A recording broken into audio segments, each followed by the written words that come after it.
ya uno trabajan hier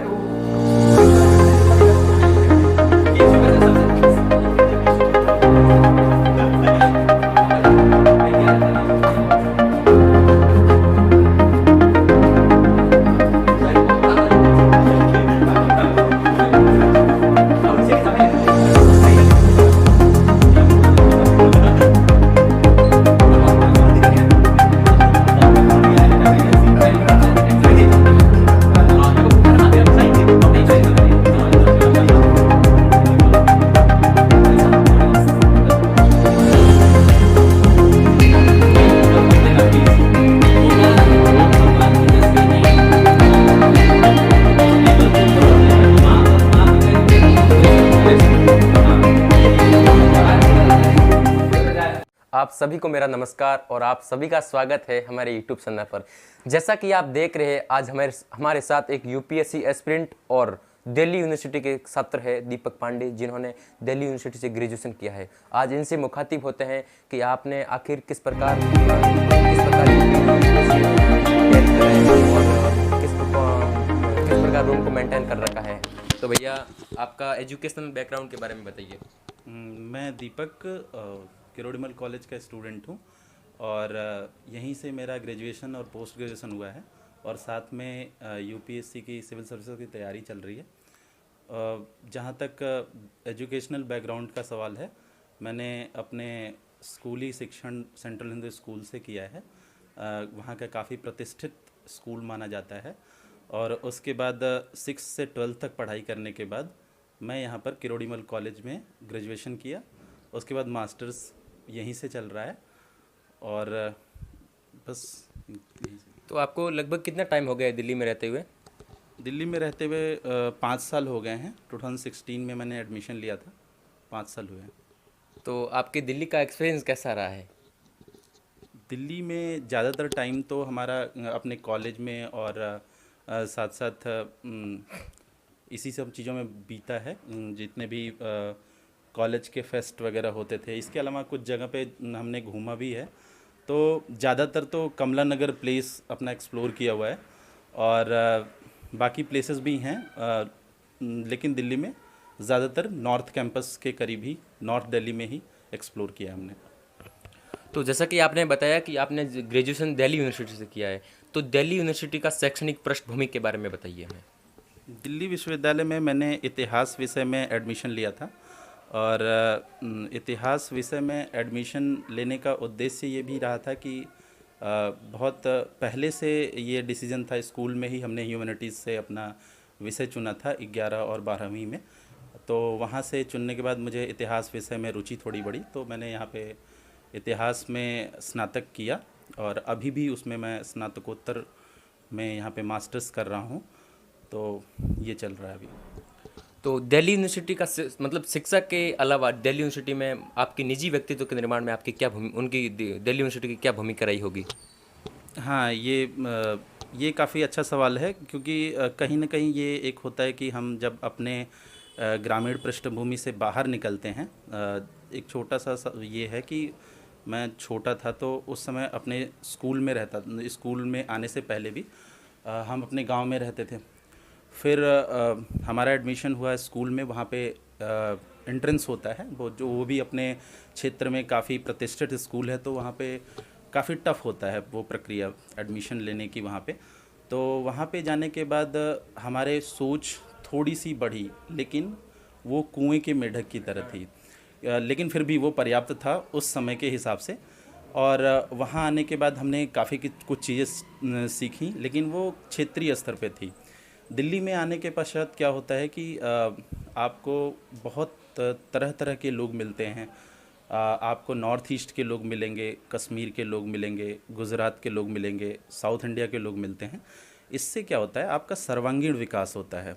basically आपके जो thought process हैं, और ख़ासकर जब जिस रीज़न से मैं आता हूँ, ईस्टर्न यूपी और बिहार वाला एरिया है, तो यहाँ पे हमारी मानसिकता कुछ शुरू में ऐसी होती है कि एक डोमिनेटिंग नेचर की होती है, क्योंकि वो हमारे एरिया में एक अपने आप में पॉलिटिक्स काफ़ी वहाँ पे इन्वॉल्व है।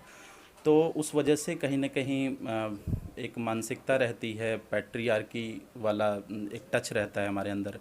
और इसको ख़त्म करने में दिल्ली विश्वविद्यालय ने काफ़ी बड़ी भूमिका निभाई है। यहाँ आने पे क्या होता है कि मैं वैसे भी एक बॉयज़ स्कूल से रहा हूँ, तो वहाँ पे 6 से 7 साल हमारे बॉयज़ स्कूल में बीते। वहाँ पे अच्छा एक्सपीरियंस था, लेकिन हुआ ये कि कई बार जो गैप होता है वो दिल्ली विश्वविद्यालय में एक बेहतरीन अवसर मिलता है जहाँ पे हम इंटरेक्ट कर सकते हैं, और इस चीज़ को कहीं ना कहीं जो हम एक थॉट प्रोसेस लेके चल रहे होते हैं और उसको हम सही मान रहे होते हैं, वो ख़त्म होता है। और दूसरा कि हमारा एक एक्सेप्टेंस की भावना आ जाती है कि स्वीकार्यता बहुत ज़्यादा बढ़ जाती है। पहले हमें लगता है कि मैं ही सत्य हूँ, लेकिन फिर ये हो जाता है कि ये भी एक अप्रोच हो सकता है, वो रिलेटिविटी वाला कि मतलब ट्रुथ के कई एरिया हो सकते हैं।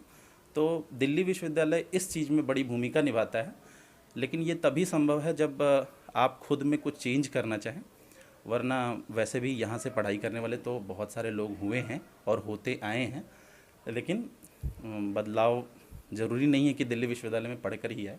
तो ये कुछ बड़े मेरे अंदर अगर देखा जाए तो जो चेंज आया है ये उसमें बड़ी एक रहा।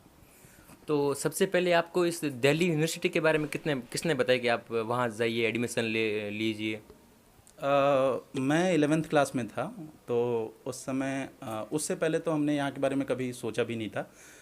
काफ़ी ख़राब कंडीशन थी पढ़ाई में, तो थोड़े टाइम के लिए डिस्ट्रैक्शन हो गई थी, तो कभी यहाँ के लिए सोचा नहीं था हमने। लेकिन 11th क्लास में आने के पश्चात थोड़ा पढ़ाई के प्रति रुझान बढ़ा।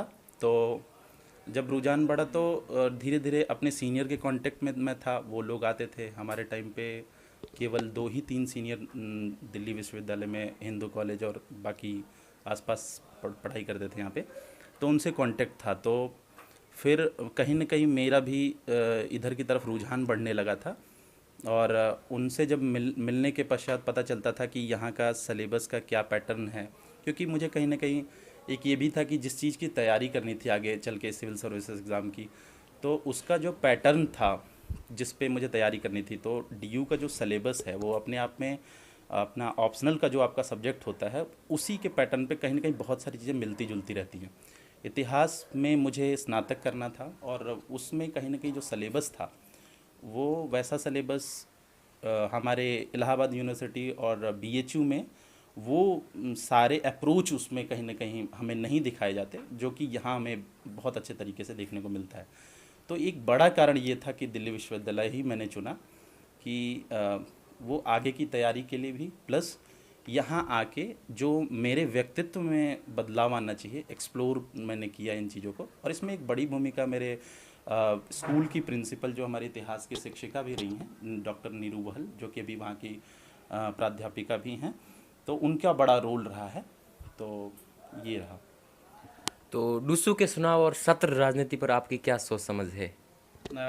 उतनी बेहतरीन जानकारी तो मैं इंटरेस्टेड नहीं रहता, लेकिन हाँ, जहाँ तक बस अपने स्कूल के पॉलिटिक्स का सवाल रहा है, वहाँ तक सॉरी कॉलेज का जो पॉलिटिक्स रहा और चुनाव रहा, उन प्रक्रिया में थोड़ा बहुत पार्टिसिपेशन रहता था। लेकिन डूसू के लेवल पे बहुत ही कह लो कि अप्रत्यक्ष रूप से बस चुनाव में बस वो किसको वोट करना है, यहीं तक ज़्यादातर भागीदारी रहती थी हमारी, और बस और उतना इन्वॉल्वमेंट रहा नहीं पॉलिटिक्स को लेकर के। तो इसके बारे में ज़्यादा कुछ कहना सही नहीं समझूंगा। तो आपका, जैसे कि आप यूपीएससी की तैयारी करें, आपका कौन सा मीडियम है? मेरा माध्यम हिंदी है, और हिंदी मैंने इसलिए भी रखा कि एक तो जैसे बहुत सारे हिंदी माध्यम के बच्चे ये सोचते हैं, कई बार उनके मन में ये चलता है कि हिंदी में मटेरियल्स अवेलेबल नहीं हैं और हिंदी में मार्क्स कम आते हैं, ऐसे एक धारणा बनाए रहते हैं। लेकिन जो मेरा अनुभव रहा और उसकी वजह से मेरा हिंदी माध्यम को लेकर और विश्वास बढ़ता चला गया, और मैं सिर्फ इसको एक माध्यम के रूप में ही देखता हूँ। जिसका अंग्रेजी माध्यम है वो इंग्लिश में बेटर कर रहे हैं, और इसका मतलब ये भी नहीं है कि मैं ज़बरदस्ती इंग्लिश को नहीं चुना क्योंकि हिंदी पे मुझे लेके बहुत ज़्यादा वो है कि नहीं हिंदी मेरी भाषा है, मैं इस पे वही करता हूँ, ऐसा कुछ भी नहीं है। बात ये है कि उसमें मेरा पठन पाठन जो बचपन से रहा है उसमें मैं काफ़ी ज़्यादा एक तरह से सहज महसूस किया हूँ, तो इस वजह से मैंने उसको रखा और इसका परिणाम भी मुझे समय के साथ मिलता रहा। और चाहे स्कूल हो या कॉलेज के स्तर पे हो, हाँ, दोनों ही जगह पे दोनों माध्यम के हमारे स्कूल के जो सहपाठीगण थे, दोनों माध्यम उनका रहा था, तो कोई समस्या नहीं आई थी इस चीज़ को लेकर, माध्यम को लेकर अभी तक कोई समस्या नहीं आई थी। और ये एक गलत धारणा है कि जो शिक्षक हैं वो हिंदी वालों को कम प्रेफरेंस देते हैं, इंग्लिश वालों को मार्क्स ज़्यादा देते हैं। ऐसी बिल्कुल गलत धारणाएं हैं। और कुछ बच्चे हैं हमारे बीच में सोचते हैं कि हिंदी माध्यम को छोड़ दिया जाए तो इंग्लिश माध्यम लेके हमारा सिलेक्शन हो जाएगा। ये भी कहीं ना कहीं सही नहीं है। तो क्योंकि आप जिस भाषा में सहज हो उसमें ज़्यादा बेहतर कर पाओगे। और आजकल तो अब हिंदी माध्यम में चीज़ें बहुत ज़्यादा उपलब्ध भी हो रही हैं। हालांकि कुछ चीज़ें अभी भी इंग्लिश में हैं, तो उसको जो है उसको वो करने की ज़रूरत है। हमें इंग्लिश पे थोड़ी समझ बनाएं और माध्यम को लेकर आप बहुत ही सहज तरीके से उस माध्यम को रखें जिसमें आप बेहतरीन कर सकते हैं। आप कितने टाइम से यूपीएससी की तैयारी कर रहे हैं? यूपीएससी की तैयारी मैंने लास्ट ईयर ही से स्टार्ट किया था। मतलब ग्रेजुएशन समाप्त होने के पश्चात 2019 से मैंने बहुत ध्यानपूर्वक इसमें इन्वॉल्व हुआ हूँ।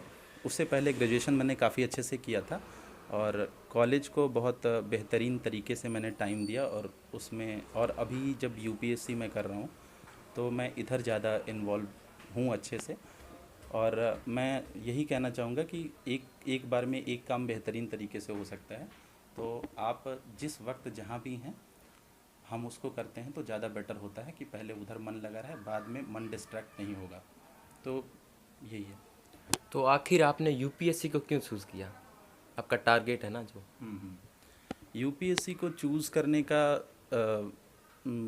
कई सारे कारण रहे हैं। यूपीएससी एक ऐसा मंच है कि वो आपको एक वो पावर प्रदान करता है जिसके माध्यम से आप डिसीज़न ले पाते हो, और एक पावर भी होती है और आप कुछ एरिया में काम भी कर सकते हो। तो अथॉरिटी का होना बहुत ज़रूरी चीज़ है। वैसे तो काम तो एनजीओ के थ्रू भी किया जा सकता है। आपको अगर सोशल वेलफेयर के लिए कुछ काम करना है तो वो तो उसके थ्रू भी कर सकते हैं, लेकिन जो सबसे बड़ा चीज़ है, इसका प्रतिष्ठा तो अलग सवाल है, लेकिन सबसे बड़ी चीज़ है कि वो एक बहुत बड़ा ज़रिया है जिसके माध्यम से हमें डिसीज़न हम ले सकते हैं अपने स्तर से, और कुछ अपने आइडियाज़ वगैरह हैं तो उनको इम्प्लीमेंट कर सकते हैं और उसको रख पाएंगे ठीक तरीके से। तो ये सबसे बड़ा कारण है। तो आप यूपीएससी की तैयारी करने की कौन कौन सी बुक लिस्ट फॉलो करते हो और मॉर्निंग से लेकर इवनिंग तक आपका क्या टाइम टेबल है? यूपीएससी को लेकर जहाँ तक बुक लिस्ट का सवाल है, वो सभी के अपने अपने होते हैं चीज़ें। तो मेरा ज़्यादातर दृष्टि कोचिंग इंस्टीट्यूशन है, तो मैं उनके नोट्स को ज़्यादातर फॉलो करता हूँ और साथ में कुछ स्पेसिफिक एरिया को लेकर, टॉपिक को लेकर, जैसे कुछ स्टैंडर्ड बुक्स हैं उनको, जैसे लक्ष्मीकांत हुई, उसमें से कुछ एरिया टॉपिक को अगर मन किया तो देख लिया, वरना जो कोचिंग के नोट्स हैं उसको ज़्यादातर प्रायोरिटी मैं देता हूँ और उससे काफ़ी ठीक भी रहता है, तैयारी ठीक ठाक हो जाती है। इसके अलावा कुछ जैसे ऑप्शनल विषय है तो उसको लेकर मणिकांत सिंह से मैं कोचिंग लिया हूँ तो उसको फॉलो करता हूँ। और इसके अलावा कुछ स्टैंडर्ड बुक्स हैं जैसे कि हमने ग्रेजुएशन में भी पढ़ी हैं, पोस्ट ग्रेजुएशन में भी काम आती है। आर एस शर्मा की बुक है एंशिएंट के लिए, मेडिवल के लिए सतीश चंद्रा ये है, और मॉडर्न के लिए विपिन चंद्रा की बुक है, सुमित सरकार की बुक है। ये काफ़ी अच्छी बुक मानी जाती हैं। प्लासिड से पार्टीशन तक का है जो बुक, शेखर बंदोपाध्याय, ये सब काफ़ी अच्छी बुक हिस्ट्री के लिए मानी जाती हैं। तो इसको फॉलो करता हूँ मैं। और ऐसे ही छोटे छोटे जो विषय हैं जीएस के लेवल पे, वो कोचिंग के नोट्स वगैरह ही ज़्यादातर यूज़ करता हूँ। टाइम टेबल की बात करें तो आप?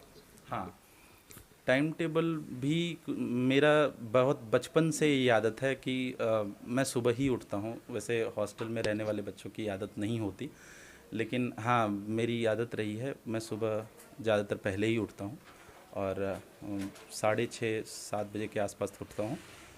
थोड़ा वॉक वगैरह किया, उसके बाद ब्रेकफास्ट के बाद वही अपना लंच से पहले तक स्टडी चलती है। उसके पश्चात लंच करने के बाद थोड़ा रेस्ट, उसके बाद फिर पढ़ाई होती है।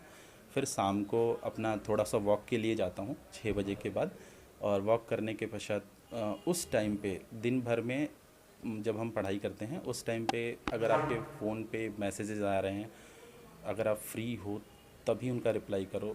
ज़रूरी तो नहीं है, लेकिन मेरी पूरी कोशिश रहती है कि जो भी कॉल आए हैं या फिर जो भी मैसेज हैं उनका रिप्लाई शाम को 6 से 8 के बीच में दिया जाए। फिर ज़्यादातर मैं घर पे बात लगभग 1 घंटे के करीब हो जाती है। मम्मी पापा ही हैं, तो एक भाई है मेरा, तो उनसे ज़्यादातर मेरी बात होती है, वो मेरे दोस्त हैं। तो और फिर डिनर करने के बाद पढ़ाई, और फिर वही 12 के आसपास सो जाते हैं। तो आपका मंथली बजट कितना है? मंथली बजट वही 10,000 मैं पीजी का देता हूँ, जिसमें सिंगल रूम है, तो विथ फूड इतना लगता है। यहाँ का कमला नगर में रहने का इतना लग ही जाएगा, प्लस 2000 के करीब एक्स्ट्रा मेरे अपने खर्च हो जाते हैं, 2-2,500 के करीब में हो जाते हैं। मतलब 12.5 तक, 12.5 से 13 तक इतना लग जाता है। तो अंत में आपका क्या सजेशन रहेगा, जो अभी दिल्ली आ रहे हैं या दिल्ली यूनिवर्सिटी में एडमिशन लिया है या यूपीएससी एस्पिरेंट है, उन आपका क्या सजेशन रहेगा? मैं सजेस्ट क्या करना चाहूँगा, बस यही है कि जो बच्चे आ रहे हैं नहीं, ग्रेजुएशन कोरोना काल के दौरान अब बात की जाए। कोरोना, बस यही है, अभी तो थोड़ा सा हेल्थ को लेकर काफ़ी कॉन्शियस रहें तो ज़्यादा अच्छा है। कि अभी कॉलेज वगैरह तो बंद ही चल रहे हैं, तो अभी इस पे मैं यही कहूँगा कि कॉलेज खुलने के पश्चात ही वो यहाँ पे आएँ। अभी वो घर पे रहें, यहाँ आने की कोई आवश्यकता नहीं है अभी।